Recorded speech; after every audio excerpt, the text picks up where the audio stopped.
Okay. How's that? Looks good. Okay. I think Okay. we look even quality now. Yeah, your lighting's still a lot better than mine. But let's see. Again, I Maybe just if I have a move. ring light over me. Also, my complexion is just red, which is annoying. But it's okay. I can't do anything about that. I only turn red when I drink. The Oh, Asian flush. that's about to mean me next week. Not the Asian flush, but the drinking. Or Okay. where are you going on your cruise? I'm going to Cozumel, Belize, and Costa Maya. Oh, cool. Yeah, so this is so interesting. Okay. I'm like get centered, but the more it's because my camera. We had the same issue. I'm looking at the wrong thing. I'm trying to get to the center of my phone, but it's not where the camera is. Oh. Okay. I mean, I'm just gonna look straight.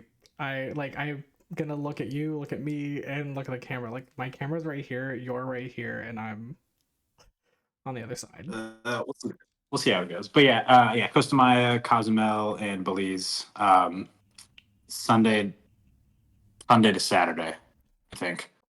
So Cool. I'm That'll be excited for that. fun. I just released a video on Avatar. You haven't seen it yet, so this should be fun. Yeah, I haven't recorded or posted anything about Avatar since my like first episode like quick thoughts thing.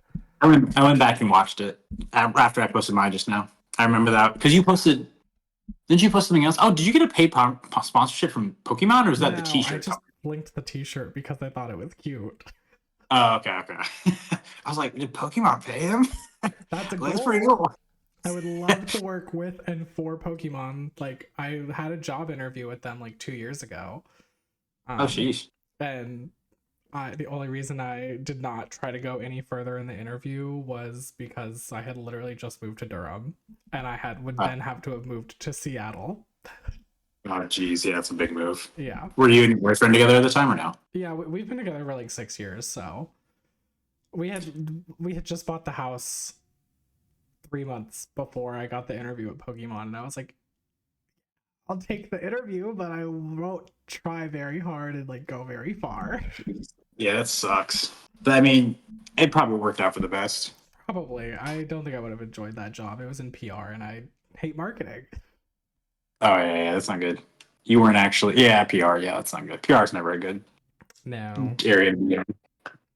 Ooh, I'm excited to talk about this. I'm so excited. So what do you think of the intro about I'd be like, hello, welcome to the Expired Popcorn Podcast, where we talk about film and TV in two ways. We talk about the fresh and we talk about the forgotten.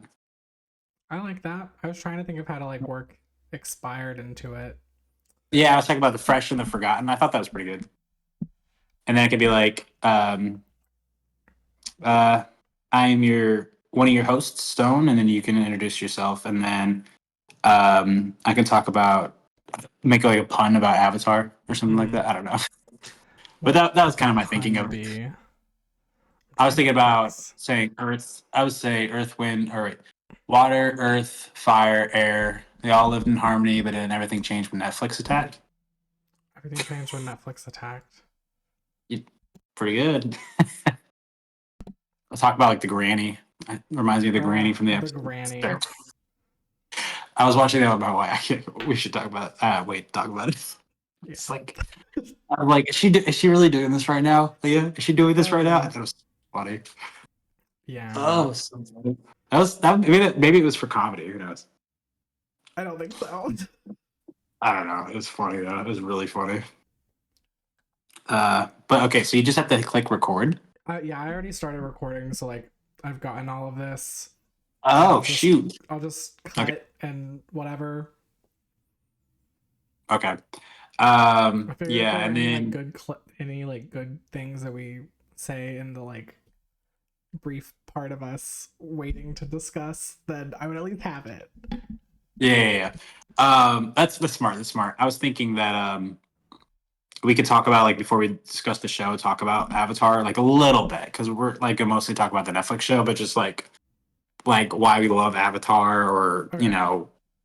because I have an interesting like way that I was introduced to Avatar. I would say kind of like that, but one thing I want to clarify before we start is so there's 3 makers of the show, correct? Like, And then I think the like the one. writers or like showrunners, you mean? All right, let me see here. Michael. Okay, yeah. So after the last Airbender, there's 3 of them, and then the 2 that left was Brian and Michael. Okay, Those were those were the the 2 that left. original. Those are the Right, Brian, original Michael. show creators. But then who made the Dragon Prince? That's what I'm wondering. Was it Brian, the I think third it one? was no, I think it was Brian and Michael. It might be just one of them, but it's one of them at least. Okay. Let's see. This is something I want to see. Nope. It was the third one. It was Albert Kim. Yeah. So let me see here. At least No, that's I the. could have sworn. Hold on. Let me see here. So it says co-written by last. Yeah, co-written by the last Airbender head writer Aaron. Aaron. I don't know how to pronounce his last name, but Ahaz. Ahaz. Ehaz, I don't know. Ahaz. Yeah. But yeah, that's what I get right here, at least in this one article. I could have sworn it was by the other ones, but interesting. Let me see if I can find the actual portion.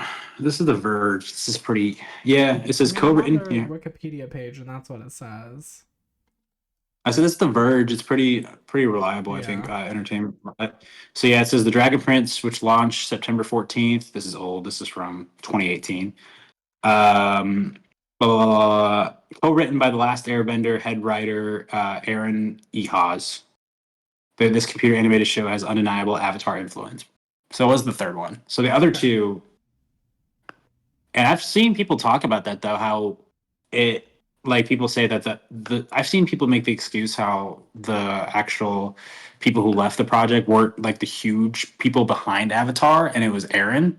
I've seen like people say that. So I don't know. I mean, we don't have to I talk about mean, that, but yes, I the think I think it's the one. Aaron Ehas, and then Brian, and they got DiMartino. Okay, that's a good one. The other one's Cook. I'll say Michael, Brian, and Aaron. There you go. We don't have to say the last names. oh, okay. So this is on comiccon.com. No, it says that Netflix was selling it as the next Avatar, but that Ehaz is not technically one of the co-creators. He's like a writer for the show. Okay, so And he didn't that create. Brian and Michael are the creators of Avatar, and Aaron. Let me go look up. It's like, Very what does interesting. he like serve as? A lot of politics. Because he might have just been a writer. Like, he might not have. Okay, he was. Yeah, he was a writer and executive producer, where Brian and Michael are the creators. I don't know. I guess you Which have to like. on a technicality, Brian and Michael would be known as the creators because it's from their idea, and they serve as like the overarching story influence showrunners essentially. Okay. How did I get that to pop up? Well, I guess yeah. So I guess it's not from. Like, it's kind of from the creators of Avatar, the Dragon Prince, but it's just the one writer. So technically not the Yeah. creator. But it's. But I mean, I'm glad we clarified it though. It's not from the 2 of them. Yeah. We can look up So, other stuff that they did really quick. sure. Mm. I made it to season 4. I'll probably try to make a Dragon Prince video tomorrow. I made it to season 4. I like to complete it though, but I made it to season 4. It's weird going directly from season 4 to 3 to season 4 because the animation's so different. And they're older, and like Yeah, the I story love how just everyone's. changes. I love how everyone's hair is different and stuff, and I was like, it's so funny. I mean, I guess it's true. It's 2 years. People's Yeah. hair's changed 2 years. But the animation is just a little bit off of what it was. It kind of just takes you back a little bit. It's just not the same. Yeah, it's a little different.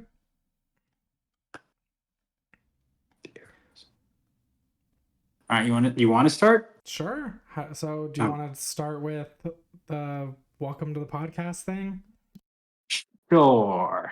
Hold on. Oh, nervous the first time. Well, we can do as many takes as needed. All right. Hello, everyone, and welcome to the Expired Popcorn Podcast, the first episode of the Expired Popcorn Podcast, where we talk about two types of TV and film. We talk about the fresh and the forgotten. I am Stone, one of your co-hosts, I'm Zach, your other co-host. and today we are talking about the four elements and how everything changed when Netflix attacked them recently, last week. A lot of mixed reception on this new live action adaptation of Avatar The Last Airbender. But we'll get into that in a little bit. And then we're also going to talk about another animated show that is heavily influenced by Avatar The Last Airbender that's on Netflix called The Dragon Prince.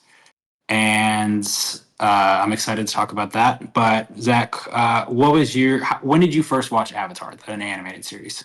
I watched it when it premiered. Oh, I'm an OG fan from day one. Couldn't tell you what day it premiered. I think it was actually February 21st, 2005. I think I actually just saw that. So wow. it was the live action one came out almost 20 years, 19 years to the day. 19 years ago. That's kind of insane. But yeah, I am an OG fan. I watched it live in any way that I could. Literally, that's my first experience pirating something. Okay. Did you watch it on Nickelodeon then, though, or did you pirate it like the day If I after missed the an day?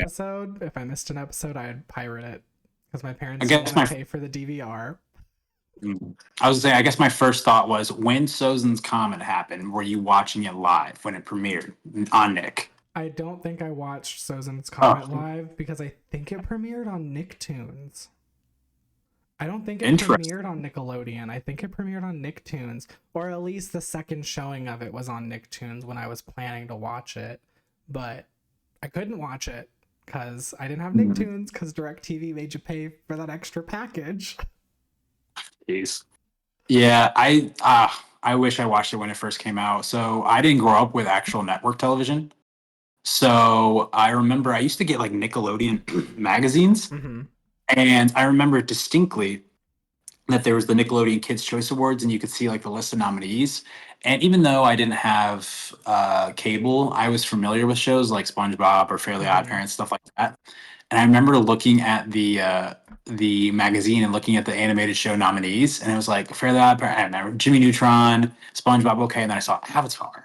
I was like, what? So I mean, I had unconscious, I guess, bias against anime style shows because obviously this is an anime. But I was like, what is this? Okay, and then I think I remember getting the next month magazine and seeing that it won. I was like, this is a little bullshit here. There's no way that this show is better than SpongeBob. But I mean, then you once learn. I got right. Once I got cable, I think I got DirecTV, and I actually got the Nicktoons package, which played and this was after, so I didn't get to see it when it premiered. Mm-hmm. I can't remember what year it was, but it's kind of cool because I guess I would have been a little bit older because I probably didn't get cable till like 2010, 2011, so I was probably 13 or 14. But then Avatar would come on, and I would watch it periodically, which is a little bit annoying because I would kind of watch it out of order, but I got everything through watching it consistently, Mm-hmm. and that's where I watched it for the first time, though. Yeah, it's nice that they do it as like chapter whatever of book whatever because even if you watch it out of order, you can put the pieces together pretty easily. Yeah, I watched it live mostly. But yeah, the Sozin's Comet thing, I remember seeing promos for it, and like the promos for it were like, this is the most epic battle yet. Blah blah blah, like the epic conclusion to Avatar The Last Airbender. Watch Aang as he takes on Fire Lord Ozai. Like they were hyping it up so much, and rightfully so. But Yeah. yeah, fond memories. Loved that show so much. I mean, I know there's probably a lot of history behind it that really big, huge Avatar fans know, but this was like I feel like a big gamble for Nickelodeon. This is like a completely different show than they usually do, kind of thing. Mm-hmm. So it's kind of cool that we have this in the first place. Yeah, I do remember on Nick's. Nicktoons a lot. I was gonna say Nicktoons. I did watch a lot of The Great Divide because that is the common thought of The Great Divide is that it's the only filler episode. So they would constantly rerun that episode because it didn't make sense or it didn't factor into the story that much at all. Yeah, they that was I don't think that there's a bad episode, and I even the filler No, it's not ones. bad. No, I know. I'm just saying, like, I know that some people don't like that episode because it's a filler episode, but like in Did you see general, that it made it into live action? it Did you did. see that? Yeah, Yeah, the little bar or whatever. Was that when they saw June? yeah, No, I don't. Oh, it wasn't. yeah. But yeah, so we know that the two showrunners, left this project. Brian and Michael. Yes, and that was a good and a bad thing, I would say, because I don't know what happened, but I don't know because I feel like very shortly afterwards, Nickelodeon or Paramount announced their whole Avatar like Avatar studios that they were Studios. doing. Yeah. They announced the adult gang movie. They announced the new Earthbender Avatar series that's coming out like almost immediately following the gang movie. So I don't know if this like sparked because I feel like them leaving the show and that announcement was very close to each other. My assumption is what happened was like Netflix wasn't doing what Brian and Michael wanted, or like they weren't really like working with them on it. And because this is in partnership with Nickelodeon, like the live action wasn't in partnership with Nickelodeon, I'm assuming that Brian and Michael were like contracted and like the Nickelodeon representatives or something of the sort. And when things weren't going well and they were just like, this isn't going to be the show that it deserves to be and what we want it to be, I'm sure that CBS, Nickelodeon, Viacom parent company was just like, well, come jump ship. Leave that. We won't make you do any live action. We've seen what you did with Avatar. We've seen what you did with Korra. Like, come do some more with us. And I'm sure that like the hype of like the announcement of the Netflix series like really played a role in Viacom being like, there's still so much love for this show. Let's give them a whole universe. Yeah, this is going to be a theatrical releases too. Yeah. I'm very big in box office, and I have no idea. The only thing I can go based off of, and it's completely different, but I feel like Nickelodeon doesn't make that many movies anymore. Yeah. But they made the Mutant Mayhem one last year, which was pretty good, but it didn't make so much money at the box office. But like I said, the only thing I'm going or thinking about that movie for is the fact that it's a Nickelodeon movie. It's completely different than Avatar. I think there's a whole lot more fans, possibly more than Teenage Mutant Ninja Turtles. So I have no idea how good this is going to do in the box office, but I'm very curious. I think it comes out next year, right? Yeah, it comes That's out what it's. October 10th, 2025.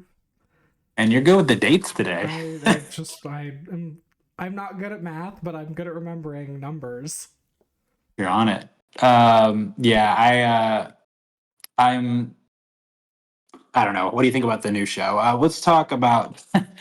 I saw somewhere an article that said that they were very distraught after the original creators left. They said it was a big chore to try to get through the series without them, which I think is on them because they changed so much. Yeah, like the source material was there. Like you didn't have to change really anything. I mean, yeah, and you saw my video with the fact that the whole thing that came out right before the series premiered was that they were trying to do a Game of Thrones. That's what they're looking for. I think I that's what Netflix know. has been looking for a long time. Yeah. And it's very funny because I mean, there's that whole thing with I haven't watched it yet, but the whole hype around that Shogun show. Yeah, they're like And a lot of people, it's the next Game of Thrones. and it's not Netflix. And it's not Netflix. It's not any major studio. It's AMC. No, it's not. Yeah, It's FX. So I guess it's it's, Disney. so technically it's Disney. It's Yeah, technically Disney, but I feel like FX kind of operates on its own. yeah. But I made the illustration how Avatar fans and Game of Thrones fans are basically the same people because Avatar fans grew up and then they started watching Game of Thrones. So in a sense that when you change Avatar to be like Game of Thrones, you're pissing off Game of Thrones fans because they are Avatar fans. Yeah, like it didn't make any sense because Avatar fan grew up, watched all of Game of Thrones. I didn't Same. need Avatar to be Game of Thrones. I needed Avatar to be its own identity. Yeah, I guess that's the flaws. We'll get into the flaws. I mean, that's Yeah. part of, I feel like, a lot of the bad part. What did you like about it? I liked okay, I think that people are going to be upset if I say this, but I actually really liked the Omashu episodes. Not for the writing, but for the thought process behind converging those three storylines into two episodes Okay. instead of making the engineer, Jet, and Omashu three separate things that are all really big in the first season. Making instead of making them three separate things like they are in the animated series, just converging them into one. I thought that was a really smart play for them, and could it have been written better? Probably. Could it have been written better if Brian and Michael stayed around? Absolutely. But I think it was still a really smart thing for them to do. So I liked that. And I really liked the changes and like expansion that they make with like Zuko's character arc, and just like we get to see a lot more background with him. And Mhm. then I think, unfortunately, the casting of Sokka was really good. Yeah, it was. He was. He was And really it's funny good. because it's just because a lot of, and we'll talk about it probably, but a lot of the characters' writings is not good. No. They don't feel like a character. But I feel like the fact that he's casted so perfectly, he doesn't really need that much characterization because he has so much life in him that you can kind of Mm-hmm. just tell. I'd say he was like I don't know if he's the best casted character, but he's definitely top three. Yeah, I would say maybe the other two are Zuko and Ira. I Yeah. think both of them are very Yeah. good. One thing I'll say about the Amashu episode is I agree. I think it was very smart having Jet bring them in. I was like, okay, that's a very good idea. Because obviously, I think people, and I don't think this is us, and I feel like maybe 50-50 when it comes to Avatar fans, you can't do a one for one. So No. you got to figure out which of these storylines in this first season are important, and you got to Mm-hmm. combine them as whatever you can. I will say that I'm surprised. I don't think it was a good idea to make two episodes about Amashu, because I think that you take away the traveling aspect of Mm-hmm. the whole journey. Like, and I don't want to get into my gripes just yet, but I think that if you would have separated them, maybe trying to think, maybe have Jet and Boomy in one episode, and then you could have the mechanic and his son in the next episode. They just need to go to more places, and they Yeah. don't go to a lot of places in this. But yeah, I think the cast itself is very good. The only doubt that I have about any of the cast was Katara, but I don't think that's on the actress. I think that's on the writing. She was probably the worst written character, in my opinion. They just did Yes. nothing with her. Yeah, they took out all of her arc. Like just everything that makes Katara Katara, they just removed. And I think it like this kind of goes back to like the video I made about Sokka's sexism. They I feel like by removing that, they kind of removed half of not just like half of who Sokka is in the first season and like the journey that we're supposed to go on with him, but also half of like the sibling dynamic between Mhm. Sokka and Katara, because who's he going to be sexist against when the only people that he's traveling with are Aang and Katara? Very much so. Yeah. I don't want to talk about negatives yet. I love how we're Yeah, like trying to yeah, be yeah. we're trying to be Look, positive, but what's something else that I liked about the show? I I would say actually really liked Appa. I thought Appa was mm, animated very well. yes, Appa was good. I thought Momo was decent. I think all the animals were good. I thought Yeah. June's thing that her animal that she rided on was good. I think Hey they Bye, I did thought a Hey lot of it. Bye looked awesome. Hey, bye. Is that the spirit? The spirit, yeah. Yeah, I thought he looks great. I thought he looked great. Even the owl too. I Mm-hmm. didn't like seeing the owl, but I liked the I owl. thought I Ko feel like looked great. yeah. I want to talk about Cole later. He does look good. He does look good. I think visually the bending looks really good. This particularly the fire bending. The Fire bending looks firebending, very good. yes. I Um, think the earth bending was probably the weakest, but I thought the water Earth and bending. water aren't that great, I thought I mean, there's not really much to show with the air bending just because, like, like, air is but it looks invisible. good. I thought it looked good, but I thought the water bending looked.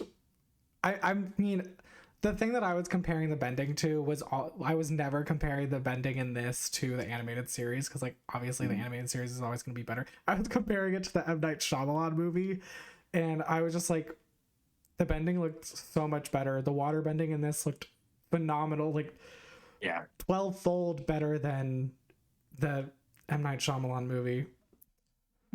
Yeah, I won't say even besides that, like what looks good is the fact is their production design. Like Omashi looked really good. I mean, Mm-hmm. there's a scene where I think it's the scene where Iroh's giving the medal to Zuko like in his bedroom after he gets burned by his father, and just the bedroom itself. There's a lot of attention to detail when it comes to the sets, and I Mm-hmm. thought that was really good, and their clothing as well. Like that was something that wasn't apparent in the M Night Shyamalan version. So I just think overall, and Omashu, like I really did like Omashu a lot. I think Yeah. they nailed how it, like the feel of the city and everything like that. I did really enjoy that. Yeah. One other thing I liked too was there's a couple like additional scenes. Now I'm trying to think if there's any additional scenes that I didn't like, and there are. But I some of can the think of like a additional few, scenes, but I'll yeah, yeah, save yeah. that for I, later. yeah, yeah, yeah. Um, three that I liked was I really speaking of Omashu, I really liked the fight scene between Zuko and Aang in Omashu, where Mm-hmm. Zuko couldn't use bending. I thought that was very fun with them running around the city. Yeah. Now, do I think that I? No, I'm not going to say talk about that yet. It ends weirdly, I will say. But I also really liked probably my favorite scene. I really liked Aang seeing Monk Gyatso in the spirit world. I thought that was very good. Interesting. Um, yeah, and the thing is, it makes sense to me that that would happen because I haven't watched Korra in a very long time, but I Mm-hmm. know in Korra they see Iroh in the spirit world. Mm-hmm. So I thought that made sense for maybe Monk Gyatso's character. Yeah, I can see What they that. talk Yeah, what they talked about in the spirit world, I don't know about that, but I thought that was a good idea to put Yeah. Monkey Gyatso in the spirit world. And then the last one I liked was the funeral scene of Iroh's son. I liked that Now, addition. yeah, yeah, I like the medal and the symbolism behind the medal, Mm-hmm. and like, what's his son's name? Do you remember? Luten. Lieutenant. Yeah, Lieutenant gave Zuko the medal, Yeah. and then for like strength, and then Zuko gives it to Iroh after the son dies. That was a very good touch. I really Yeah. enjoyed that a lot. Yeah, I liked most of the additions to like the backstory of Zuko and Iroh. I thought that that was like good to build it out, especially because they casted Ozai and like you don't see Ozai at all in the first season of the animated series. So I thought that this was like a very effective use of Ozai, especially when you get somebody like Daniel Day Kim Mhm. to I play feel like he him. was very. Well, is his body CGI? Do you think, or you think that's him? No, that's him. Okay, okay. That's I don't his look at Daniel body. Day Kim that. Okay. Well, gay here, so yes. Okay. I don't look at him that much. He wasn't. I watched him in Lost. I mean, that was like 20 years ago, though. He didn't have his shirt off that much in Lost. Yeah, I don't no, that's think so. him. Yep, that's Daniel Okay. Day Kim. It looks good. He's not bad. I gotta He admit. looks great. I'm trying to think of uh, other things I liked. You have anything else that you liked about it? Um, I think it's good. Like it's very hard in our, perspective to try to view this as someone who hasn't watched Avatar. yeah, Um, I think that people will tune into it just because it is just the idea of the elements and the idea of the Avatar is just very interesting. And I know there's people who shut off animation, so I like that. I like that it's live action and not terrible. I think they tell the story pretty good. So that is a positive that it exists, and it's not. There's some positivities about that. When we yeah, had the movie, there wasn't. yeah. I think the best things about it are the casting. Um, Mhm. I think for the most part, everyone understood their character. Was the writing there for them to work with? No, not Yeah. particularly. But I think for the most part, everybody understood their character and did a great job with what they were given. Um, I Yeah. think I think the And that's one of the bending, most, besides dialogue, that's probably like the second most important thing. yeah, like So that's the good. character chemistry is like so important, and I think that the cast had a lot of chemistry. I just don't think they had a lot of material to work with. Mhm. I think that the bending looked probably about as good as you can get for now. Like Yeah. I do hope in season 2, like they learn some things and make it look Yeah, better. because you didn't But like the earthbending, and I mean that's a big thing in season 2. So we'll see. I mean, I understand why the earthbending, like they weren't so focused on it in this, just because like it's book 1 water. So like they're gonna focus on the characters that are there, and there's not a lot of earthbending characters in season 1. Um, so I hope that they learn how to Mhm. animate and CGI some earthbending. I thought the ending was good. His like monster. I like how they kind of kept to it. I would say that looked pretty good. That Mm-hmm. his avatar state at the very end. Yeah, I thought Yeah. his water or his ocean spirit form looked pretty good. Yeah, I sent you a text message about this yet, but I don't know if he's gonna have his no kill rule because he definitely Mm. killed a lot of people at the I end, mean, but he did that in the animated one, so not as aggressive. Like he kind of just like pushed him back.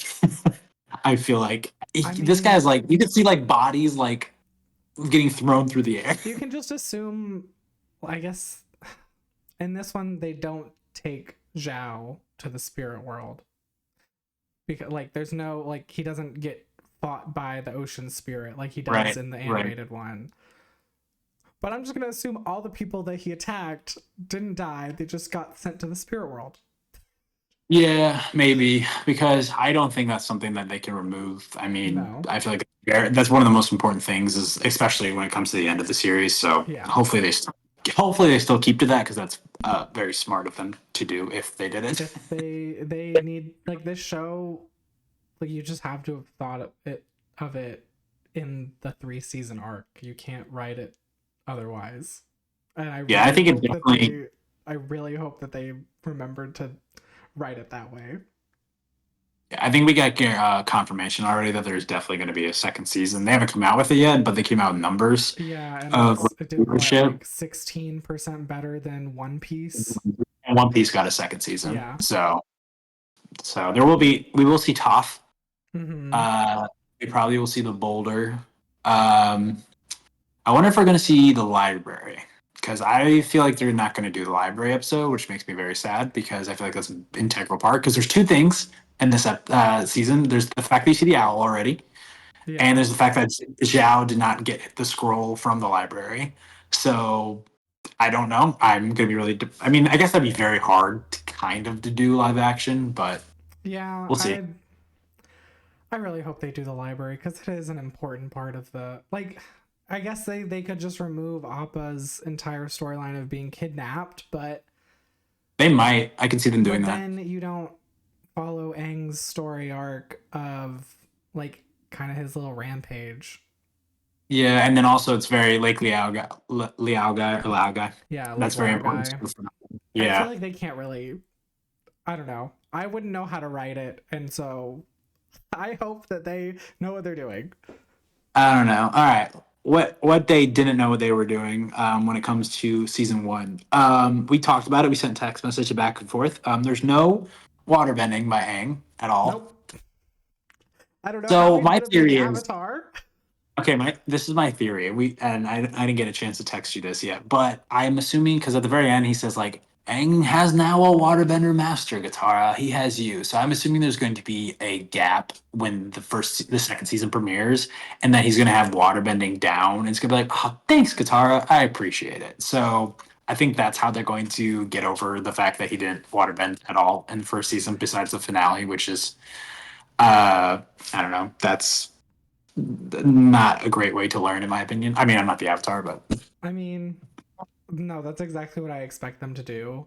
Either it's gonna be Katara taught him in the gap, or they stayed for a little and they're gonna, like, offhandedly, because the other issue with the show has been tell, don't show. They're just gonna tell us, oh, training with Paku was so great, and then move on to season 2. oh, we'll see. I don't know. Okay, so I wanted to talk about the characters. One that bothers me the most because I don't necessarily think that she needs to be in it is Azula. Yeah, I Um, agree. Azula and Ozai don't need to be in the series at all. And I made the point of the video I just posted on my TikTok saying that the thing is why the dialogue is so bad is because they need to fit in such short time, right? well, if you remove unnecessary scenes, then you have more time to naturally have that exposition come out. Mm-hmm.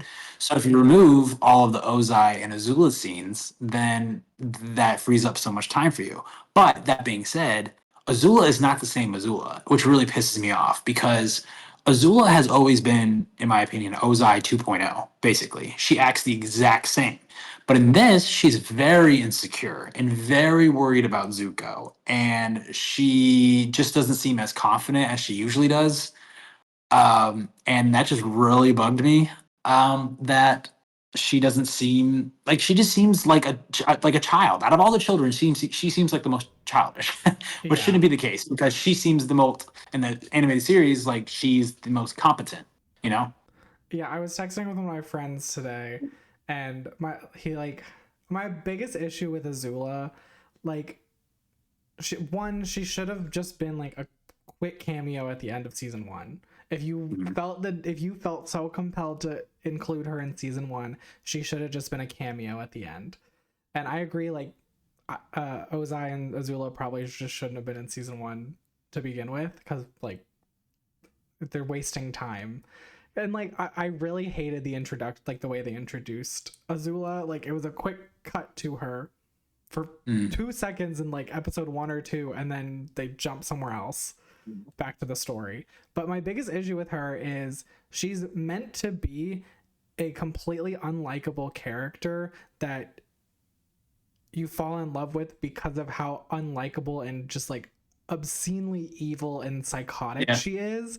And they're trying to like make you sympathize with a villain by making you like see her backstory a little more of her like being abused and like being this like insecure child. And it's like we don't need to see a villain be humanized in that way to sympathize with them, because the great thing about the end of the third season of the original show is even though Azula is a freaking psychopath, you still feel so bad for her because you're just like, what went so horribly wrong in her life for her to get to this point? Like, how awful Yeah. had did things have to be for her to think that this is how things had to go? Yeah. And then I also feel like with so much inclusion of Ozai and Azula, you don't get the intensity of Zuko being such a big villain. Because you Yeah. always know that he is not the big baddie, it's Ozai or even Azula. So I feel like they're already kind of starting his character arc in a more significant way than it needs to be. And that really bugs me. Also, just the whole Azula Zhao thing, they made Zhao into kind of like a joke, Yeah. which I never kind of saw him as a joke. I mean, he's very much overconfident, and obviously the Agri Kai that everyone missed between him and Zuko, which that didn't bug me so much, but I did miss it. But yeah, Zhao is kind of he's just kind of annoying in He this is. He's live bit action. he's very annoying. And one thing that like really irked me, I was reading an article about it the other day. It I was think I know what you're going to talk about. the actor didn't know what he was auditioning for. I was just like, bro, you should have kept your mouth shut. You should never have said that, because you're lucky that Zhao does not appear in the rest of the show, because Yeah. you would have got like canceled. Yeah, I also don't like that Iroh torched him. I'm like, that's not. I feel like Iroh would really just burn someone to death, but okay. But Yeah. whatever. Yeah, Iroh. Who else? Boomy. Ooh, Boomy was They rough. butchered Boomy's character so much. Why is Yeah, he such an angry old man? Like, I don't understand. Boomy is supposed to be jolly and joking and just like whatever. And I saw some people saying like they liked the change of Boomy's character to make him like grumpy, so that, or like angry, that Aang wasn't there for the last 100 years, because like you see from the perspective of somebody who's lived through the war, like the toll it's taken. But I don't know, you could have included some other character or I something. was just thinking, they could have included. You know, how they couldn't have included that. I think is a very big issue that he's not in there is Jung Jung.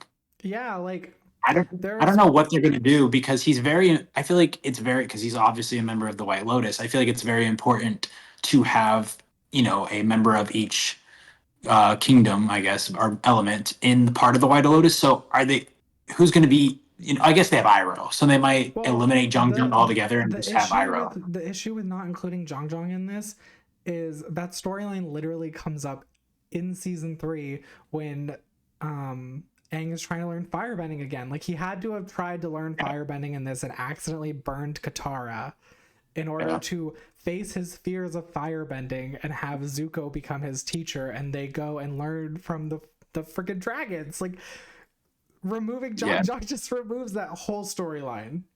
So I would have liked, yeah, that's what I was saying. Instead of having 2 Omashu episodes, I would have liked to maybe having an episode about the mechanic, and then you maybe add Jung Jung in there. I don't know. Like, you could do that again, but add someone that actually is important.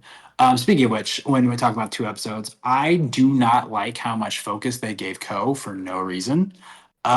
Ko is cool. The face stealer is really cool. Mm-hmm.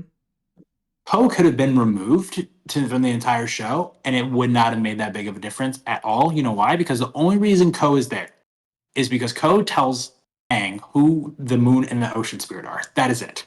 That, I mean, he kind of has that whole backstory, with the I forgot the Avatar waterbender's name. Correct. Yeah. Yeah, that is something, but it doesn't play. There's a big focus on Ko, and you didn't need to. I was cool. I thought the Kyoshi thing was cool with her. She's a big fan favorite, more than Roku, and I was like, okay, this is the Roku moment. Instead of Roku, we're having Kyoshi. I think that's kind of badass. I like that. Mm-hmm. But then Aang goes and sees Roku. I'm like, and Roku's kind of not at all as. I thought Roku was sick in the animated series. He's kind of whatever in this. He's bland. Yeah, you didn't need to have Roku, and you didn't need to have so much focus on Ko. And then I can't remember if I texted you this or not. Then you have an entire episode where you don't have Katara and you don't have Sokka. That is bad. Yeah. That's not good. Like, there's just, I liked the Kyoshi edition. Like, I don't love that Aang gets a vision and that's how he decides he needs to do all that. I felt like that was, again, tell, don't show. Like, just telling us that he has had this epiphany that he needs to go save the world. Like, okay, wonderful. Moving on. Yeah. I liked the Kyoshi moment overall. I don't love that the way that they made Aang interact with the avatars, though. I was just going to say that. I don't like that he goes to every single one of their shrines. Why does he have to go to their shrines? He should be able to just, like, talk to Roku. Right. Roku. Well, I would have liked it instead of having Ko, even if he tries to go in the Avatar state when, the burning of the forest and everything like that. And then I think Roku could have popped up there and kind of told him about, the spirit world and everything like that. Yeah. Completely eliminate Ko. You didn't need Ko at all. And that could have been your dynamic maybe of Katara and Sokka bonding that they had in the secret tunnel thing, which I think in the secret tunnel thing, wherever that was shoehorned in, is it important? Maybe not that important, but I would have rather had Aang and Katara in the secret tunnel and forming their love, beginning of their relationship rather than Sokka and Katara. Which, speaking of which, there's no connection at all between Aang and Katara. Not really. He looks at her at the very end. He's like, "Man, I'm really happy you're here." They are. I didn't really get this feeling when I was watching the show, but I was getting this feeling when I kept seeing all the clips that people were posting on social media that they are pushing the Zutara storyline instead of Katara and Aang. I can't confirm or deny that because they didn't show any inclination of that either. I mean, yeah, like, her and I didn't feel that when I was watching the show, but like the screen grabs that people found and stuff like that, I was like, oh, I feel like that's really easy to get. Yeah, I think that's really easy just for people make people click on stuff. It is, they know that's going to irk people a lot. But I could also see it happening just because Gordon Cormier is so young. Well, he won't be though. That's the thing. He won't be, but we'll see. I feel like season 2 will really show us. Well, season 2 is also going to take 3 years. Yeah, very much so. Yeah. He was 12 when they started, and I think he's 14 now, 14 or 15 now. So he'll be 18 by the time season 2 comes out. Which is why, and I think this was a good decision, which is why they didn't have Susan's comment, because that took place in the same year, and you can't do that because it takes a lot of Yeah. years to make these shows happen. Which is why I restate again why they had Roku, because that's the one reason why Aang went there, is he told them about the comet in the animated series. So what he went to Roku and said, "Hey, there's Ko," and he's like, "Oh, here's this like medallion or whatever about Ko, There's and the it's his Mother of mother." Faces, which that's like I don't know. that was like their my the Mother of Faces thing like really irked me because it felt like complete. I don't want to even say fan service because if you know, I don't know if you know anything about the comics, like the No, but that's in the continuation. comics. Yeah, so the Mother of Faces is in the comics, and so really quick spoiler for people who haven't read the comics yet. Azula helps them find um, Zuko's mom Okay. because Ozai and Azula help them find Zuko's mom, who went to the Mother of Faces after she was banished from the Fire Nation to have her face changed so that she could live her life in peace with the man that she actually loved. But when you get your face changed by the Mother of Faces, you also get your memory wiped, essentially. Like you completely become another person, so you don't remember who you are. Um, and the Mother of Faces is Ko's mom, and it just felt like complete fan service. Not even, I don't even want to say fan service, but like just it felt like they were trying to be like, we know what we're doing because we read the comics, so like we have to be true fans here to like Mhm. have this little Easter egg of the Mother of Faces. And so like that's like my issue with it, is they've chose to focus on like the most minuscule minute detail ever to be like, Yeah. we know stuff, I promise this is good, instead Well, that of makes me think of, for fan service, that makes me think about like what I wish happened was when they walk into that bar with Ko and they have the conversation in the background about different episodes, about the canyon and stuff like that. yeah. Like they're making remarks to that. I'm surprised and shocked. I don't think there's ever a montage No, in there's this. no montage. Yeah, it would have been if you could kind of see, this and that. It could only be like 5 minutes each. Not even 5 minutes. I mean, just show them like in a canyon for a second. Show them here. Show them there. I think that would have been fine. It shows you, okay, they're going on a lot of missions. But if you're only seeing it from not watching the animated series, they only go to what, one, two, three, four, five locations basically, and that's it. Yeah, what? They go to the Northern Water Tribe, Omashu, The the Southern. forest and Kyoshi Island Yeah, and the Air Temple, yeah. which The Air fir- Temple happened way too fast, but it's okay. the Air Temple happening at the end of the first episode should not have happened. They just like jumped straight there. Well, it could have happened if they eliminated the entire first sequence, which we didn't need to see, which was the battle sequence of the Oh yeah, the firebenders. first like Yes. 25 minutes of the It's, episode yeah. that was completely Instead of twisted on backstory that should have just been cutscenes that should have been the flashbacks that Aang gets in the fire or in his avatar state. instead of yes, exactly. Instead of those 20 minutes at the beginning, just put them at the end. It would have been a whole lot better. Yeah. That reminds me about talking about the beginning of the episode. I love how they introduced Aang flying at the beginning, but then he never did it again. Really, it was like the first two episodes that he was like, which I know that's in Korra. I know it's like in the third Mhm. season of Korra. Uh, but I thought it was someone pointed this out in a video that I thought was funny. There's the scene where Zuko like shoots him out of the sky after he gets off the ship at the very beginning, Yeah. and Aang's like, oh no, like he was on his glider, and they point out the fact like, but he can just fly. Why is he freaking out? Like he can just fly right now if he wanted to. Yeah, I've seen a lot of like discussion about whether or not he was actually flying, because when I watched the episode, I thought he was flying and I was like, no, I was about to turn the show off because I was like, Aang literally cannot fly because he has the weight of the world earthly attachment on his shoulders. Like you can only not fly, or you can only fly when you don't have an earthly attachment. But then I was thinking about it and I was like, well, maybe he's like jumping and like that, like maybe he just had jumped really high and this is him like using his airbending to land like he does in the original series. Um, which is the only reason I like talked myself out of not turning the show off. That's good. I don't know why. Oh, another big omission that just bothers me that I just don't see. You just make a character so less interesting when you do this. Is I don't know why they limited the fact of Aang running away. I don't He doesn't know. run away. He just gets caught up in a storm. Yeah. Like it would have made him a lot more interesting if he just ran away. That would have been fine. And then you would have just had this conflict of him throughout the entire season, and maybe he owns up to it at the very end. That's a very interesting arc.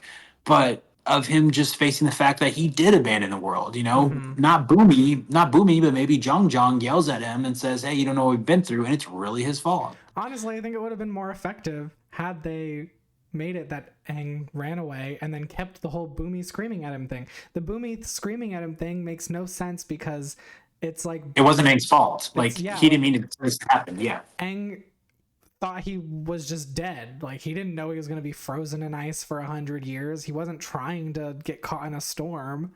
Like it would have I don't been so understand. much more effective with the Boomy yelling had Aang actually just run away. Yeah, another one is Sokka. I think I don't like him, and I think it really uh, did bad when it came to Suki's character. I Hmm. feel like she was really. And I talked about this with my wife when we were watching it, but she was very quickly head over heels for Sokka right Immediately, away. Yes, and literally she made this saw him and immediately was infatuated. right, and she made the point of, she hasn't seen a lot of men, something like that. And I said, okay, but the thing is, they have this scene together where he doesn't know how to fight, and she teaches him how to fight. I told my wife, I said that would have been a lot better if that was the first thing they did together, Hmm. and then she gains feelings for Sokka. But she automatically gains feelings for Sokka right away, and then they have that scene. I was like, you just flip flop those; it would have been a whole lot better. And it also just makes me think that Sokka's kind of a player Yeah, a little bit. he goes and kisses Yue. Yeah, he kisses Yue, but then I think there's this one scene where they're trying to make a joke how he was trying to hit on another girl Yeah, in another village. Yeah, yeah. it just seems like a player. Like, okay, so you can remove the sexism, but you're He's gonna just making you're just gonna Sokka a make typical bro. Sokka. Yeah. You're just gonna make him a frat bro. Okay. I didn't like what they did with Suki.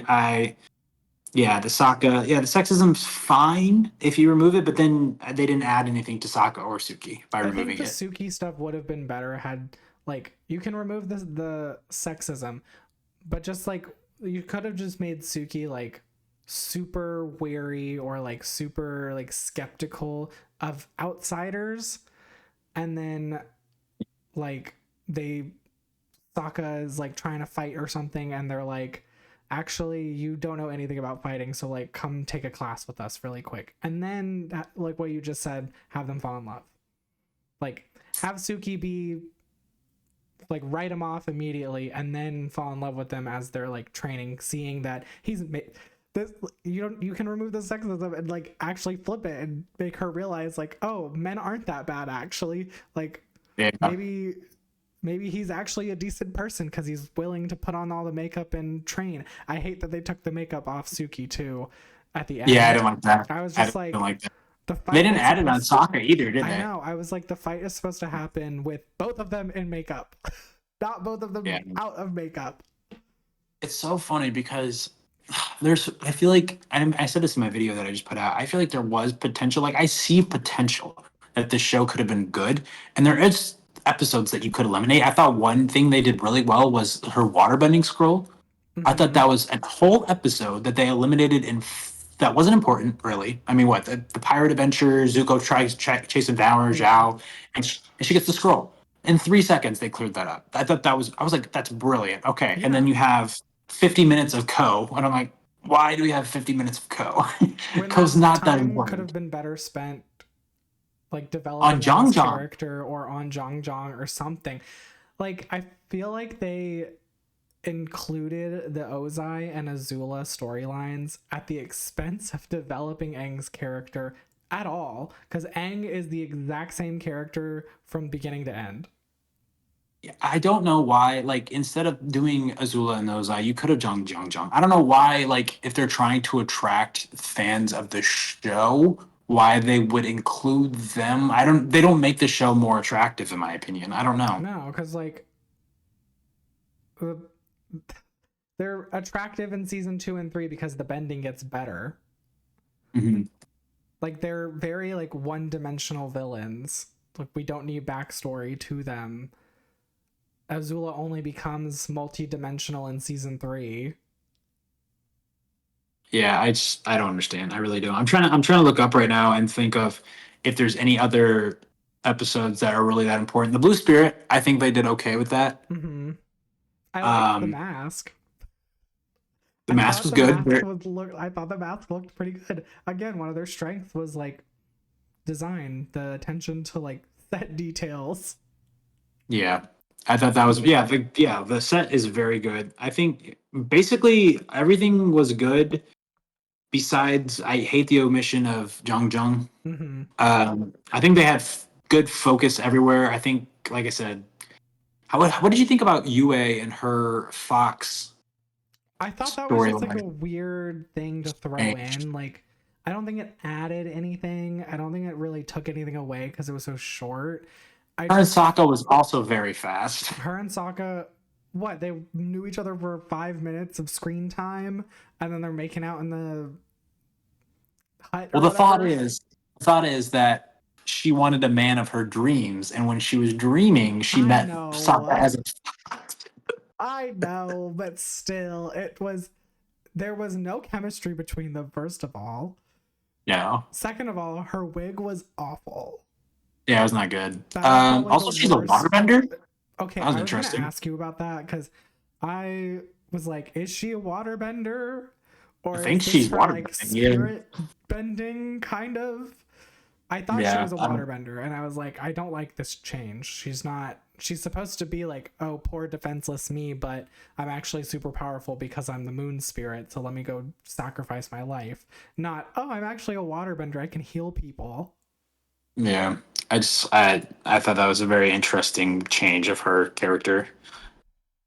But I don't know. I wonder what they're gonna do in season two when it comes to I'm just thinking about the Avatar state. I feel like the Avatar state was not thoroughly talked about enough, as in No. explained enough. Yeah, I'm really curious how they're gonna do the Avatar state, especially with how big of a role it plays at the end of season two.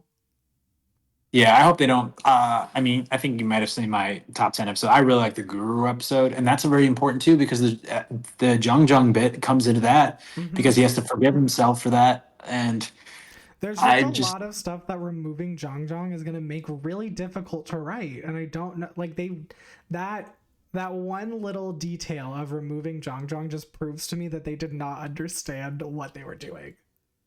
yeah, that's really. I mean, I'm looking at it. That's really the only thing that I think that was really rough. Like I said, the more places they go, the better.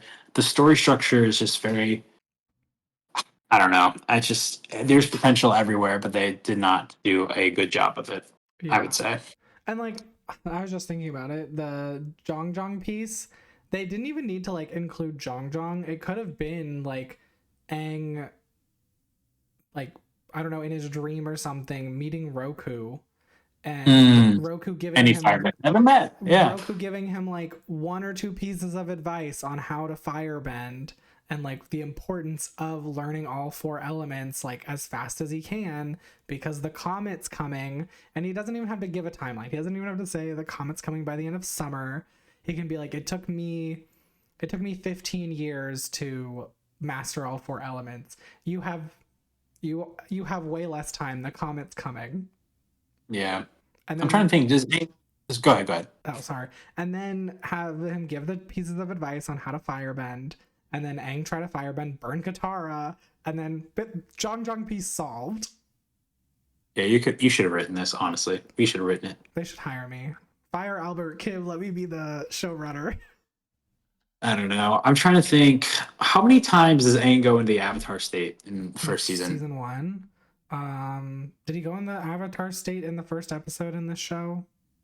Yeah, he went twice because he goes when he sees Monkiatsu and his skeleton, but then Okay. also when he's about to drown. Okay, so And that's then two. is it just at the end? Is I that the other time? think it's at the end. That's it. Oh, then you have Kyoshi possessing his body. Okay. And then I think it Uh, is just the end. I don't think he goes. Does he go in Omashu at all? I don't think so. no. My only question is, I really love the first. I'm just like I was looking at season two. I'm like, okay, what episodes can they like omit from season two? I really like the first episode because I feel like that's a very like if the Avatar was real, like that's something that would happen. Like the whole, hey, let me just make this guy pissed off, and then we can get the Avatar state, and we're all good to go. I think that was like one of the most realistic Avatar episodes that a Mhm. military guy would purposely try to get the Avatar state out. But now I don't necessarily know if Aang's Avatar state comes out when he's angry because he didn't really seem angry at the end. No, he Kind just of, was like, "This is my responsibility."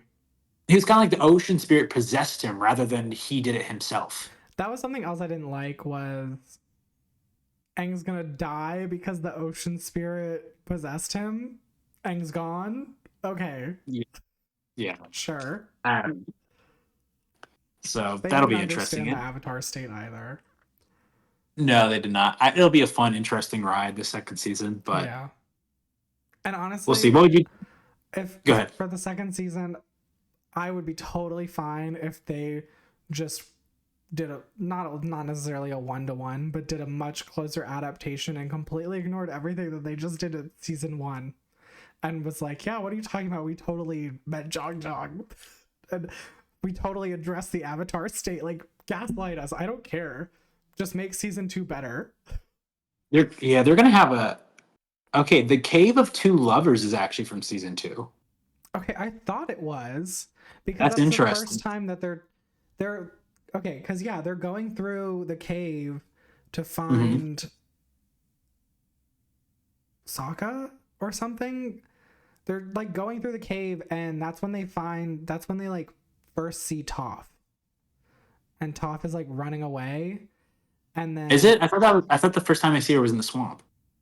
maybe it is the swamp Remember, actually. because they have visions in the swamp, Oh, and okay, that yes. angsties. But like that's when they first meet the Badger Moles, and like they're like the original Earthbenders, and I don't know, just Yeah, they're gonna have a lot tougher time. they I are think gonna there's a have a lot as the show goes on. They're gonna have season 1. There's a lot that you can omit, but there's more that you know, you know, that is more important in season 2 and season 3 than there was in season 1, and they're gonna have a tough time trying to omit anything because you have the library. I think the chase is one that they would try to omit with Azula following him, but I feel like that's important. You have Zuko alone, the blind bandit, the swamp. I feel like the yeah. swamp's going to be a big one. The desert, the drill. Like, I mean, I two don't think they'll have episode Taylor from they're gonna Boston. have to do the same thing that they did this season with the Bossing Say episodes. Like it's gonna have to at least be 2 episodes. The That is true. finale of Boston Bossing makes Say, sense. yeah. But aren't they in Boston twice though? They're in Bossing Say like half of A season lot. 2.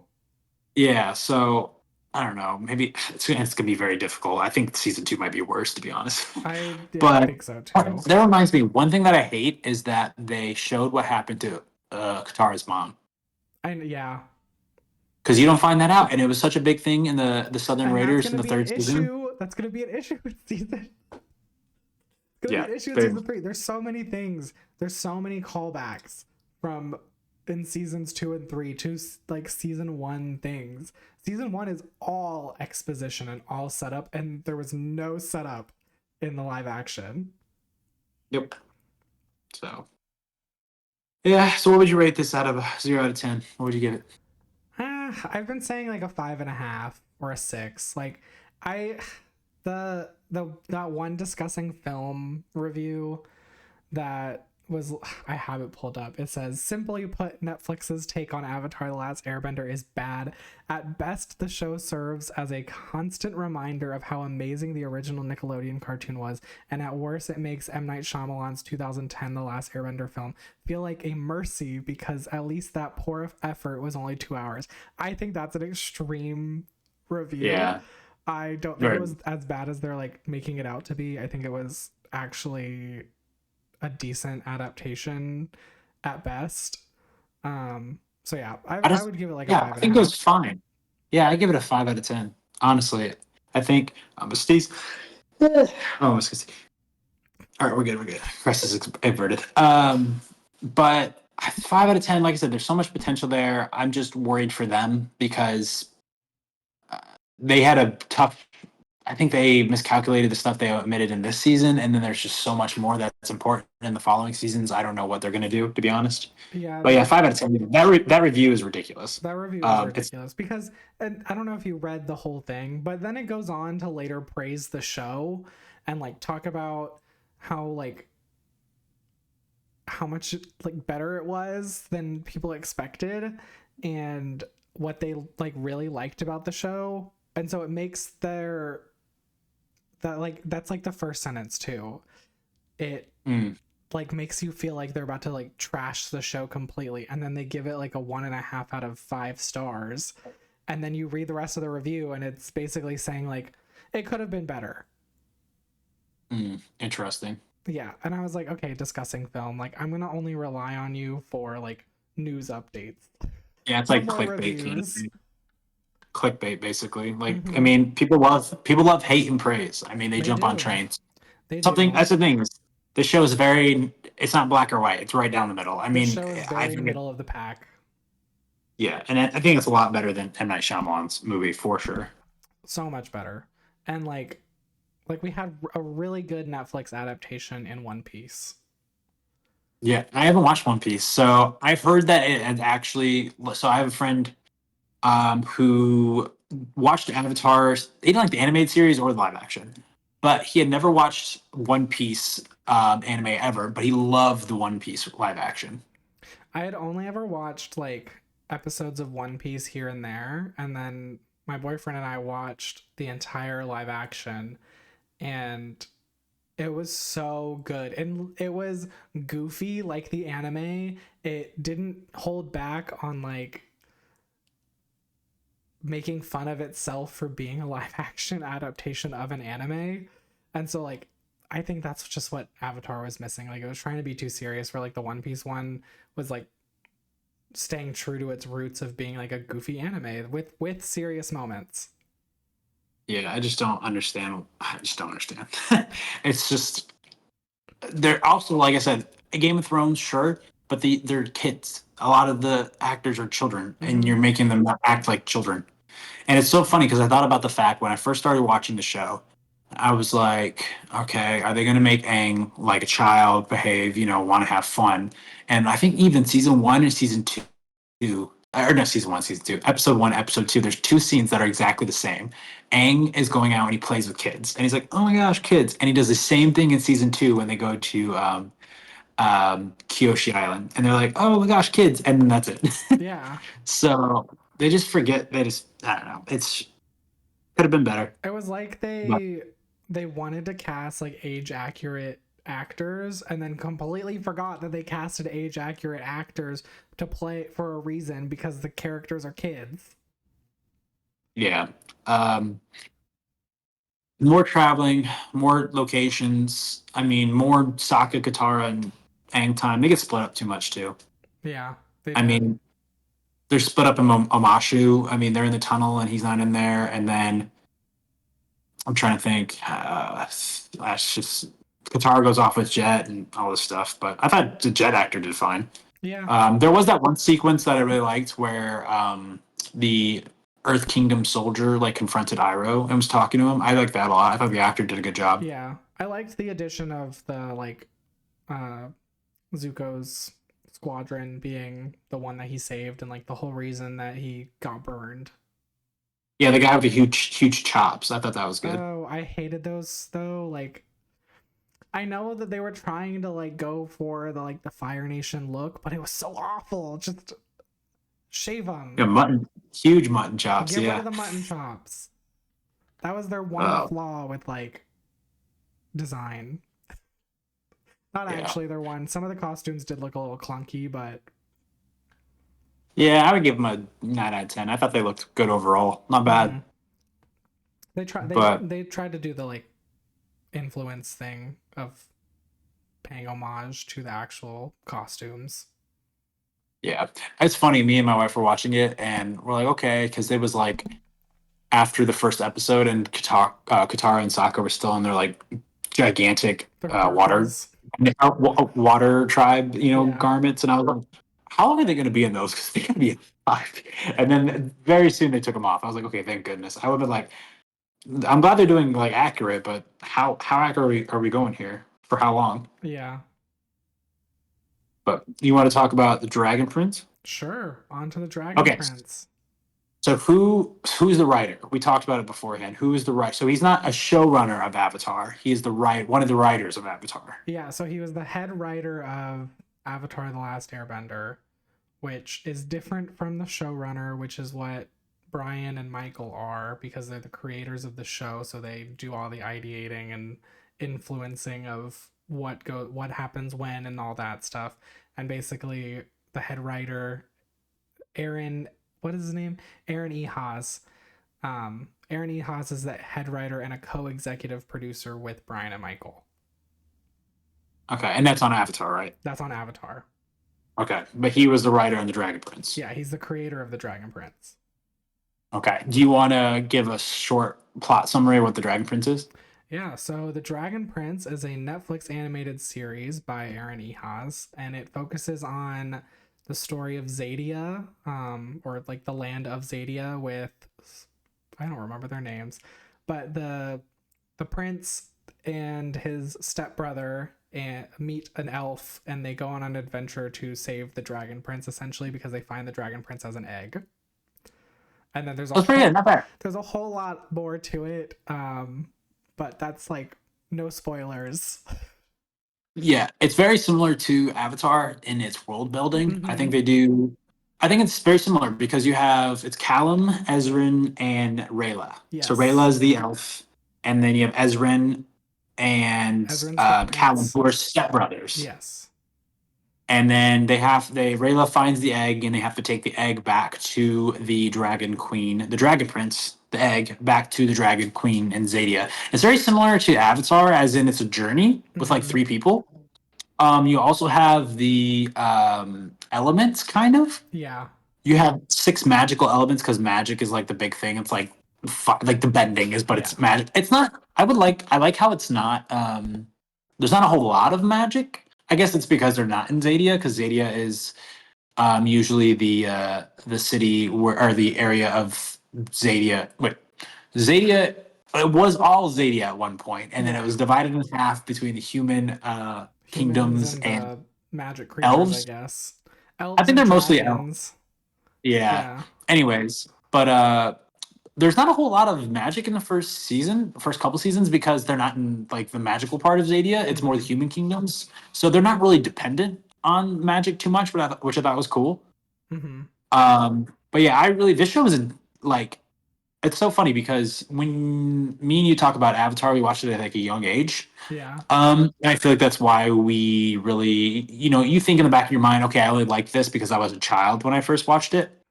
But then, I mean, I watched The Dragon Prince for the first time probably 3 or 4 years ago, and I really kind of liked it. And then I just rewatched it in preparation for our podcast, and I still really enjoyed it.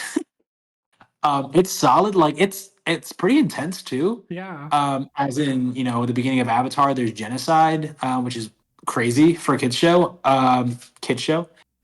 At the beginning of the Dragon Prince, there's an assassination attempt on Hmm. their father.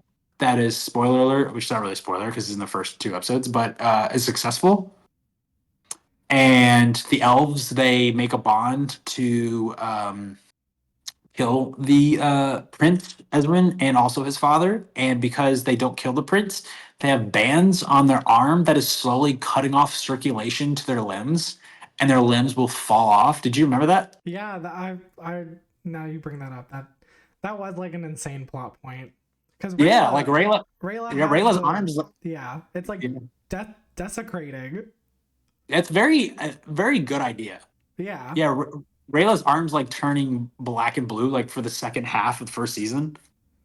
And there's a moment where she's holding the egg, and I don't want to spoil anything, but she drops the egg for some reason because of her arms all messed up. But I really like. They also have what's his name, Jack Dicina, who is the voice of Sokka, Oh yeah, plays yeah, Callum. yeah, Yeah, yeah. There's like a couple voice actors that, callbacks. yeah, that not reprise their roles, but come back to work on an Avatar adjacent He's definitely the standout though franchise. because it's like Yeah. he's the main character in Avatar, and then he's like the main character in this show too. Yeah. So it sounds like they're not going to. I mean, I feel like if we're turning on this show to anybody, hopefully we are, but they're not going to cancel this show before it's done. Because my thought is, because we talked about it, they have it already renewed till season 7, correct? Mm-hmm. And my thought would be that it's kind of like the similar to I think you mentioned this a little bit earlier, but similar to Avatar, as in the elements are the books or the Mm-hmm. seasons. So I can't remember all the you have like the sun, the sky, the stars, the ocean. Let me look it up I real don't know. quick. Yeah, go ahead and look it up. But so there's 6 elements. I know that, or 6. Yeah, so book 1 was moon, book 2 is sky, book 3 is sun, book 4 is earth, book 5 is ocean, and so I don't know what the other 2 elements are going to be. That's the thing, because there's only one more. So we know probably that the 6th one is going to be whatever the last one is. Yeah. I can't remember what it is. But then the 7th one, I would assume they would stop the show there because the only thing I can think of is that it's dark magic, right? Because Probably. that's right. So Because then it'll be like if the they're already end, wrapping up the story of the Erebos. series. I would think it would just wrap up the whole series, and I think that's cool. I mean, just thinking about it from the top of my head, if there's 7 different elements and they're doing 7 seasons, then that might be the entire story that they wanted to tell. Mm-hmm. And then I think, yeah, like you mentioned it just a little bit ago, I think it's good to talk about the fact that did the first 3 seasons come out like really close together?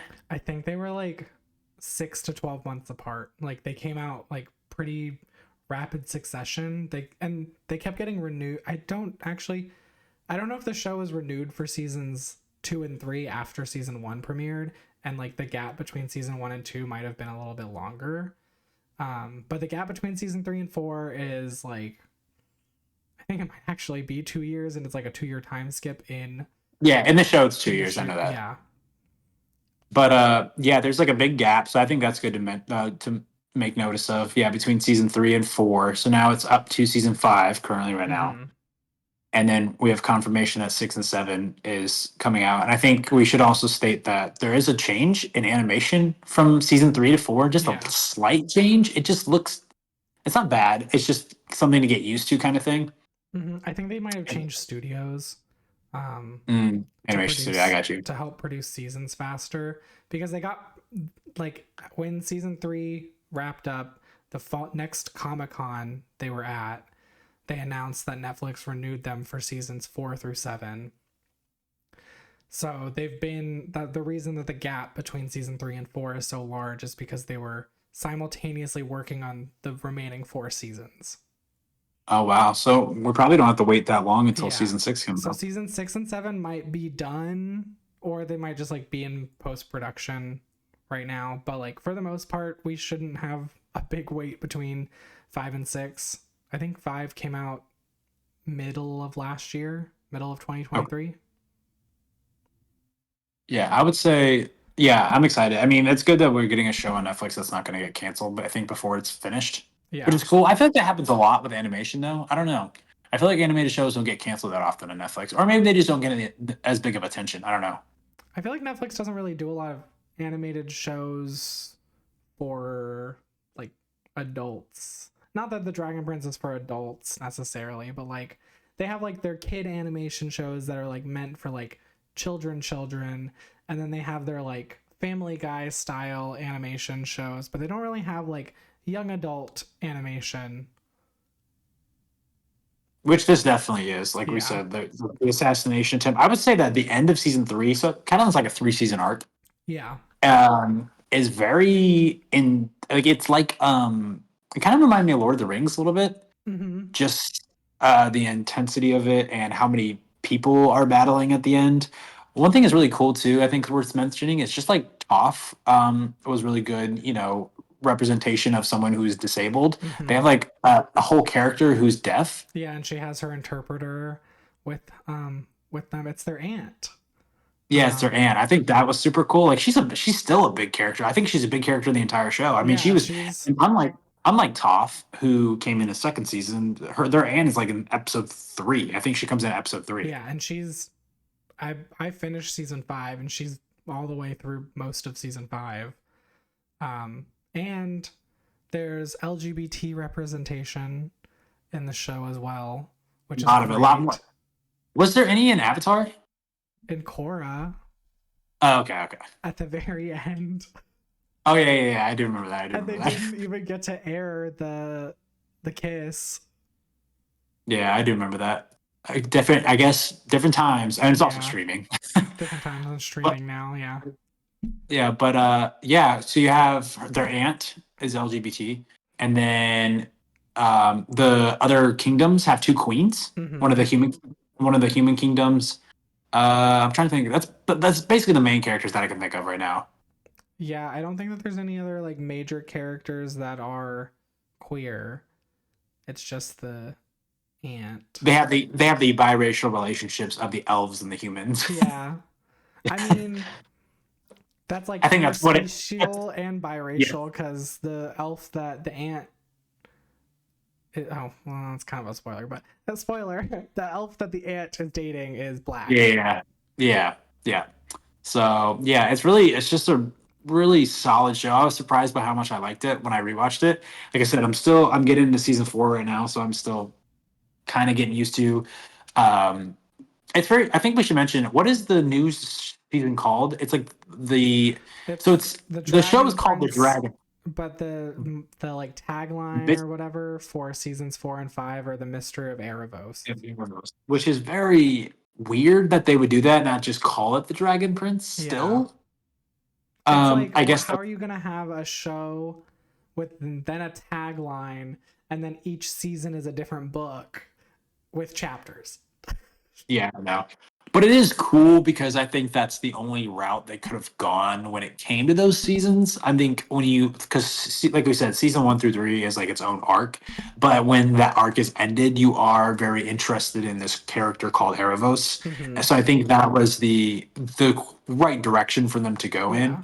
Yeah. But not to name the show that. Yeah, but But as I looked like, it up. It looks like the sorry for interrupting you. It looks no, like you're good. there will be 7 seasons. It's going to be the final season, and it looks like season six is coming out this year at some time. Yeah. I would Okay, assume it's probably gonna come out in the first half of this year. okay. Maybe the 7th season will also because they already decided that they're going to do a 7th season. It's going to be the last season. So Yeah. who knows when the last one will come out? I don't know. The what was I about to say? Oh well, it'll come back to me. Good. So yeah, I think this is kind of like the Avatar show that everyone. I mean, it's kind of like a filler. I mean, Korra ended, Avatar ended. You kind of want something in that same, Yeah. has some childish fun in it, but then also very intense scenes of violence and just drama in general. I think that the one arc I really like is the because you have the assistant to the king who is the Mm-hmm. big villain. That's not really a spoiler. I mean, he's a villain like right at It's the very beginning. clear he's a villain. Yeah, but his son has a very good arc. His Mm-hmm. son and his daughter are very interesting characters. I mean, all the they don't introduce too many characters, I think, as well. I think Yeah. they have just enough. They I just think it's a really well made show that has a very interesting premise. I'm very excited to get into learning about Erebos because that is very. I'm glad they went in that direction because that's very intriguing to me. I would Yeah. say. They set him up at like the beginning of season 1-ish, right? Because the mirror. Yeah, the mirror's Okay. right at the beginning. And I think even with this gap that we're talking about between season 3 and season 4, as I've started season 4, I mean, the fact that Callum is going right back to that mirror and he's like wondering about it, I think Mm-hmm. that was a really good start to season 4 as well. Um, which Yeah. Callum's really great, Ezrin's really great, Rayla, they all have really good character arcs and things that they're dealing with. Yeah. Um, Ezrin is like very Aang coded in the yeah, sense that like child with like the responsibility of the world on his shoulders, true. Very and the true. way he handles it is also very Aang, like playful, fun child figuring it out, but like some magical sense of maturity in an 11-year-old. Yeah, very true. Yeah, he acts way more mature than he should be at that age, but he has to be. It's the same thing thing. I didn't even think about that, but you're exactly right. Yeah. I'm trying to think if there's any like is Rayla. Rayla's kind of her own thing. I don't think she's like Sokka or Katara. Rayla's like a badass elf. Yeah, I feel like if Um, Suki had more of a character arc in yeah, Avatar, Rayla would be like the comparison, which is funny because Callum is played by Sokka. yeah. Callum's kind of Sokka, just the kind of. I mean, he's dealing with different problems. His goofiness is Uh, very Sokka.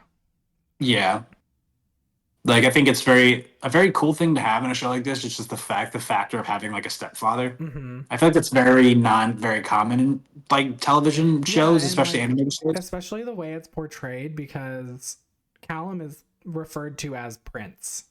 He's referred to Mm, as Prince Callum. He's just not heir to the throne because he's not of the same blood. But like, right. I'm pretty sure Callum's mom has passed away, and Mhm.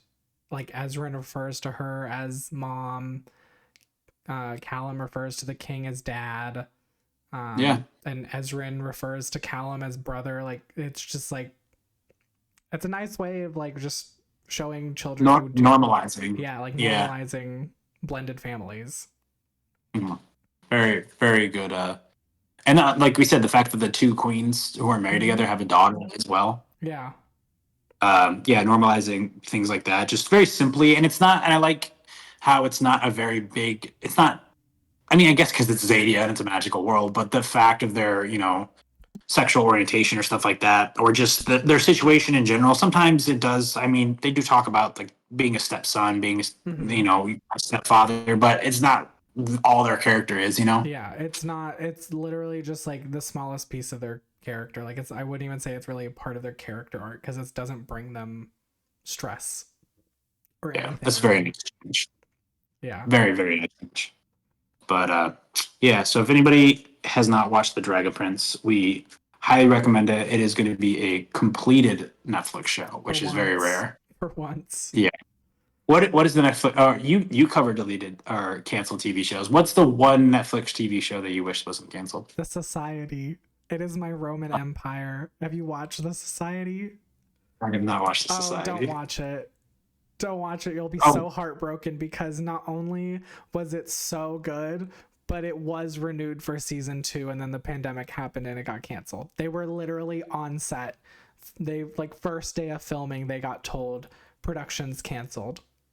Catherine Newton. Mm-hmm. Before she Oh became wow. huge. Wow. Okay. Yeah. Let me It's see such a good here. show. We'll have to talk about the Society or like use it as a recommended show. Yeah.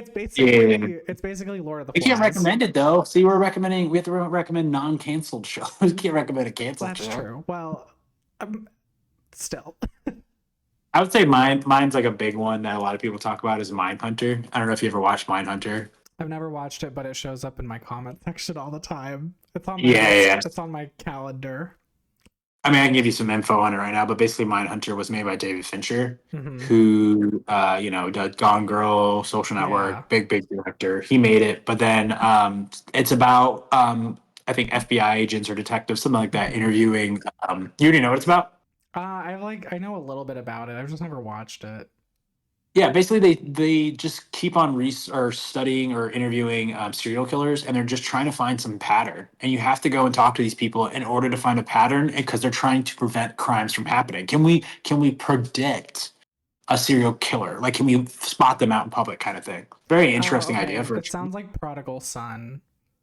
I heard Um, that show was canceled too. that I know show you did was that. canceled. Yeah. Which is like the same thing, sort of, except instead of like talking to serial killers, the dad is the serial killer who somebody's like the copycat serial killer. So in order to like solve the new serial killer is, he like goes and talks to his dad regularly, who he hasn't talked to in like 20 years. I feel like that's. I don't know if you talked about it. I feel like that's similar to. Isn't the Blacklist something like that? Never watched The Blacklist. And I think the Blacklist is like a criminal, and then they like talk to the criminal I to figure think out so. criminal's mindset. But yeah, so basically the show was just too expensive, which makes sense. I mean, David Fincher's a big time director, so I'm sure Yeah. he was used to a lot of money, and then they just didn't get the viewership that they needed. And he even said, one is that the show's too expensive for the viewership, and then two, he doesn't think that they would ever be able to get the whole cast back together, because out of the whole cast, the one that I mean, one of them was just in the Iron Claw, one of the actors, and then the second guy is Jonathan Groff, which Jonathan Groff's a very busy guy. He's so busy. He's on Broadway. Yeah. Oh yeah, he's on Broadway right now with Daniel Radcliffe Yeah. and a show. I mean, me and my wife might go to that. I don't know. You We've been to should. two I Broad. haven't seen We've been it, to but two. We've been to Wicked. Since because we lived in New Jersey for 3 or 4 months now, so we've seen Wicked, which was pretty good. Not gonna lie. I love Wicked. Um, Wicked's really good.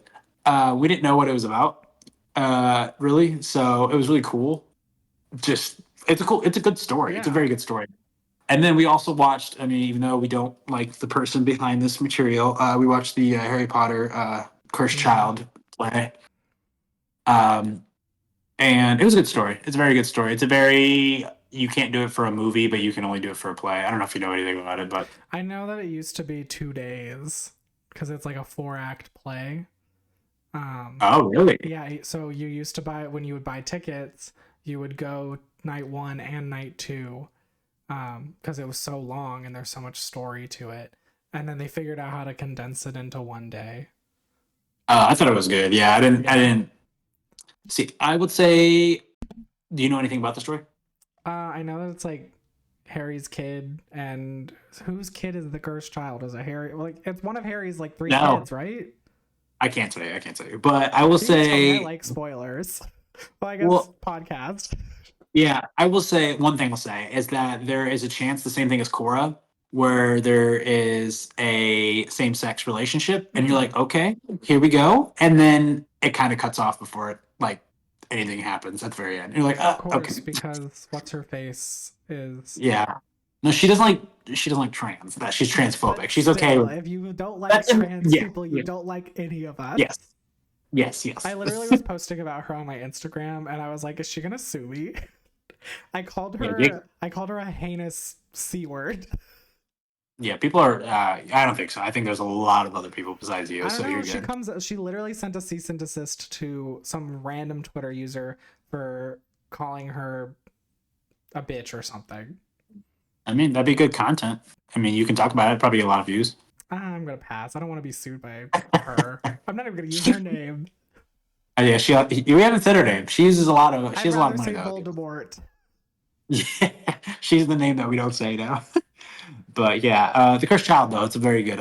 It's a very good story. It's you can't make it into a movie because I think they're I trying. will say there's a version of time travel Mm-hmm. where you get to revisit moments from other films, Oh, and so I feel there's like no way they could do it. if you made that into a movie, you would be like, okay, you're just nostalgia baiting us. But in a Mm-hmm. play, it makes sense because it's like, okay, you're here for a new story, but also here because you love, the old Mm-hmm. Avatar. You love the old Harry Potter movies, so you can't adapt it for a film. But Speaking of things that should become plays, and the topic of Avatar, I would love for them to do the what island were they on? The Ember uh, Island. I would love for them to like fully recreate Ember Island. I wonder if they'll do that. Like if Netflix would do like a little.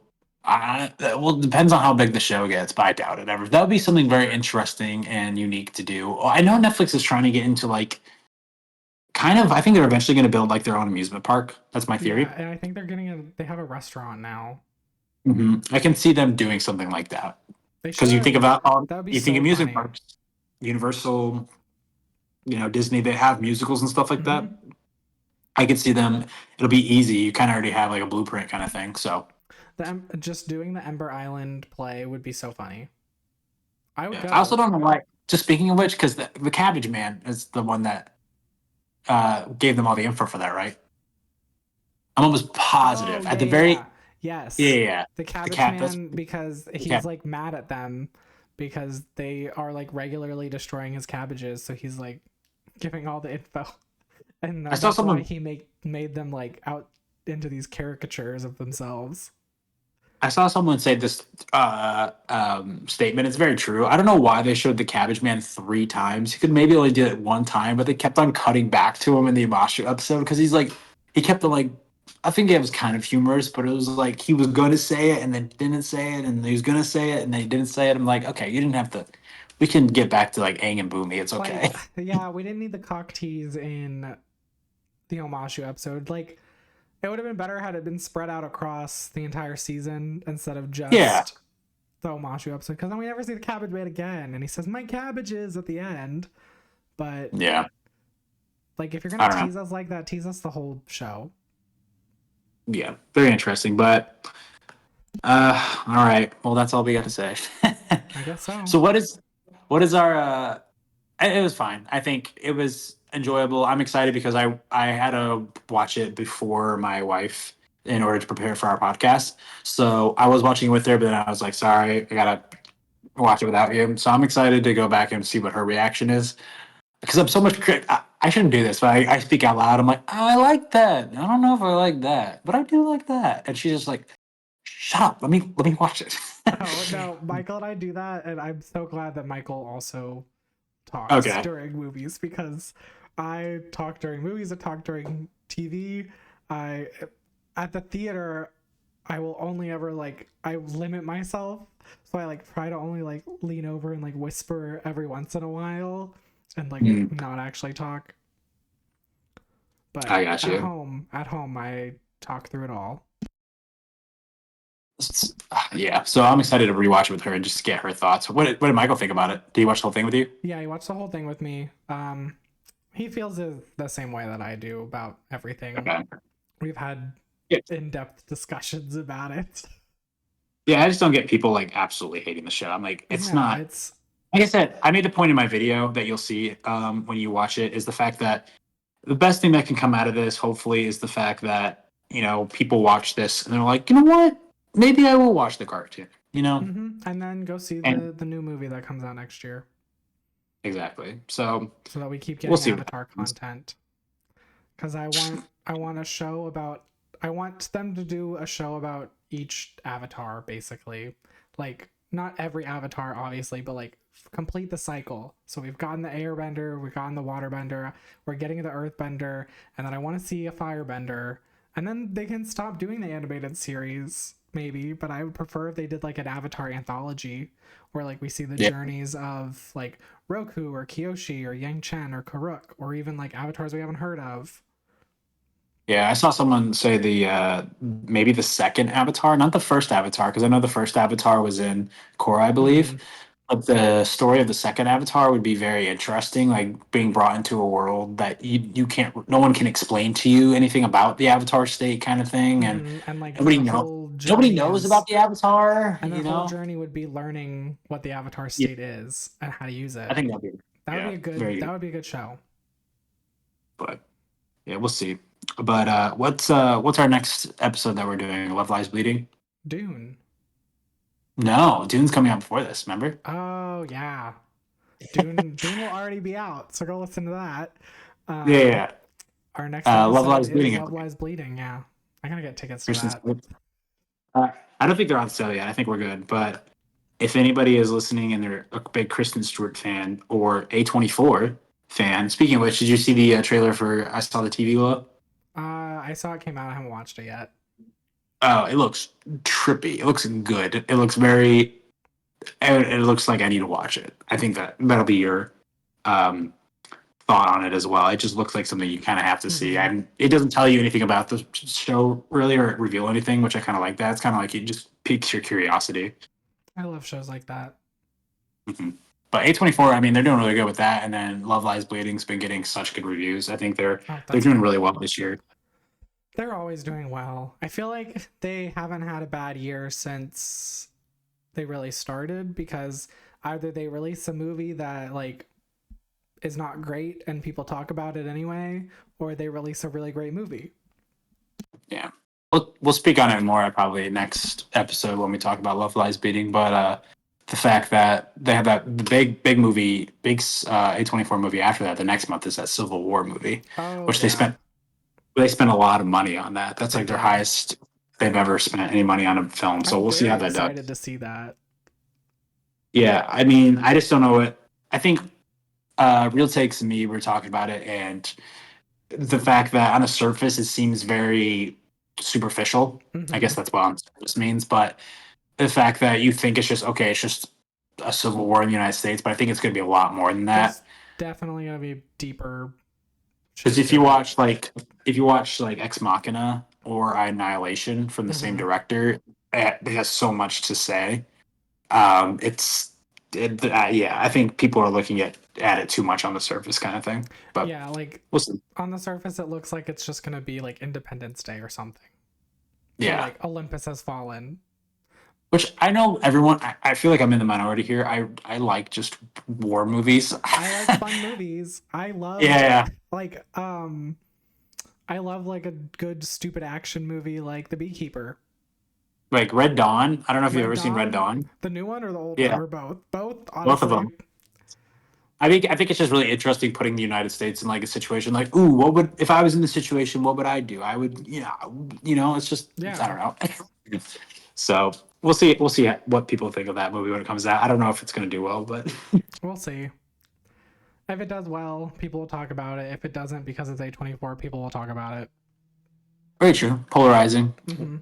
It's cool though that they're kind of sticking to their roots though when it comes to having very creative, unique films, even if they're becoming bigger and bigger of budget, like Bo's Afraid, stuff like that. Yeah.